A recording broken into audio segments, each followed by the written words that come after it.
Memphis May Fire on day number 3. Saturday out here with lead vocalist Maddie Mullins. How's it going, Maddie? Doing awesome, man. Yeah, thanks for having me. Dude, thank you, man. I really appreciate you guys taking the time to do this. And you guys are used to that Texas heat. How are you liking the weather out here in California? This is honestly some of the best festival weather that I've felt in a long time. We played in direct sunlight, which is not preferred specifically because I'm a ginger.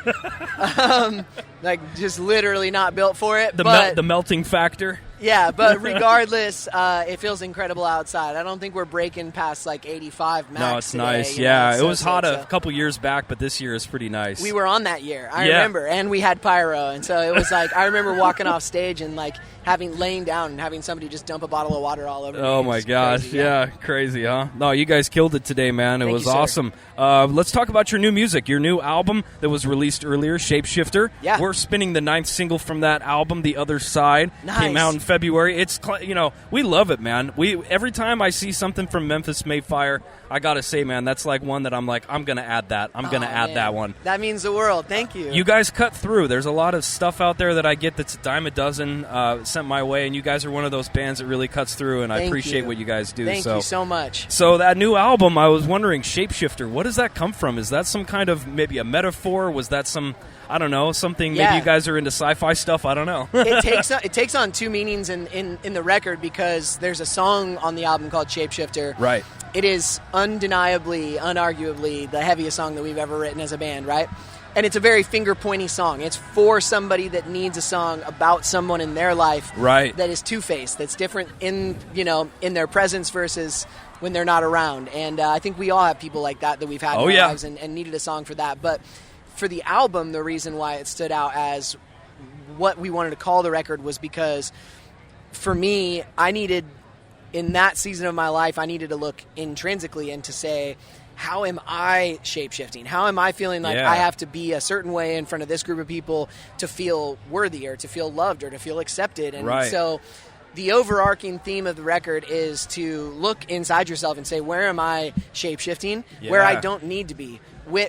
Are there opportunities for me to exercise being authentically myself and believing that that's enough to ultimately try to love yourself more. I love that, man. That's really cool. Well, speaking of this new album, do you guys prefer, what's the vibe for the studio thing? Do you try and jump in there together and do as much as you can to capture that live energy? Or are you doing it piecemeal from home studios, bring it together and do a patchwork kind of thing? Every record's been kind of different, honestly. What's this last one been like? The most recent record we did probably over the course of 6 months, and it wasn't like a straight through thing. Okay. But that's because during the pandemic, we made our album called Remade in Misery, and we ended up having to do that in our home studios. Come to find out that really translated well to our fan base. You guys like that? Yeah, it felt great. It felt like it was that time in our career where we're like, you know what, we can handle this and we should be doing it this way. And so knowing that we were going to go into it that way on this record, we started earlier than we needed to. Nice. And we probably finished later than we should have. we continued to work on it.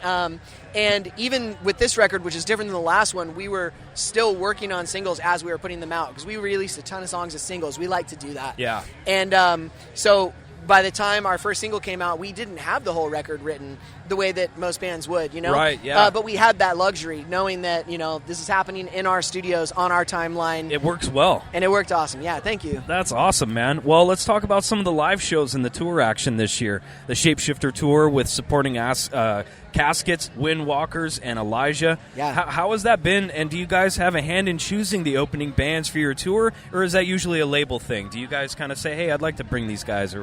So our label has never been involved necessarily in picking bands for tours. I would say our booking agent does have some at least recommendations, you know? Sure. Because sometimes as a band, you don't actively listen to the genre of music that you write. Your peers. And so you're like, oh, well, what if we brought out, and then your agent's like, well, that literally doesn't make any sense. And you're like, but I think it would be cool to have a hip-hop artist opening the tour. And he's like, probably not. Like Beastie Boys with Madonna? I was like, that would be so sick. I want to do a co-headline tour with Caskey. Yeah.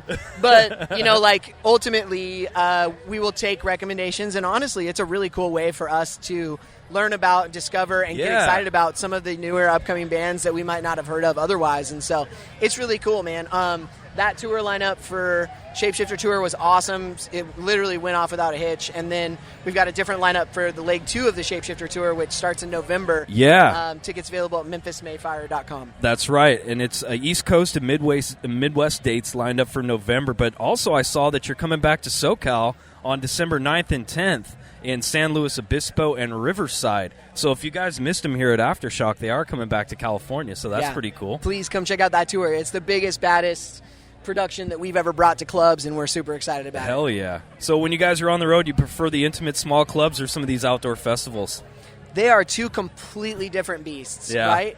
It's honestly, it's like, do you like pizza or Mexican food? And you're just like, dude, you know, I like both. I love both for certain different things. reasons. Yeah. So what are the reasons you like the festivals? Festivals are incredible, obviously, for exposure. We get to play for people that have never seen us before. That's inevitable.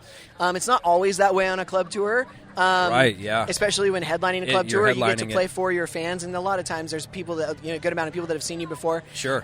So having the opportunity to get in front of people that maybe haven't given us a chance before is so valuable, That's right? awesome. Yeah. But also playing outside, giant, having the ability to bring in pyro and things in these bigger stages that you can't and stuff do like in the that small clubs. that you can't do in some of the smaller clubs. So that's really special. On the flip side, club shows, intimate settings, being closer, like physically closer to your fans without this like huge 20-foot barricade between you and them. That feels more like you can actually connect the souls in the music and in the moment, and get to like actually know your fans is what it feels like, For sure. more so than in a festival setting. So there's beautiful things about both. Right on. That's awesome, man. Okay, 2026, anything on the horizon for next year that you can maybe let us in on? There is, and I cannot remember what's been announced and what hasn't.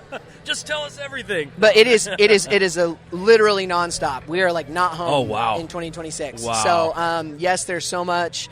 I'm pretty sure Japan has been announced. Obviously, there's more America. I know we haven't announced the American stuff yet. Right.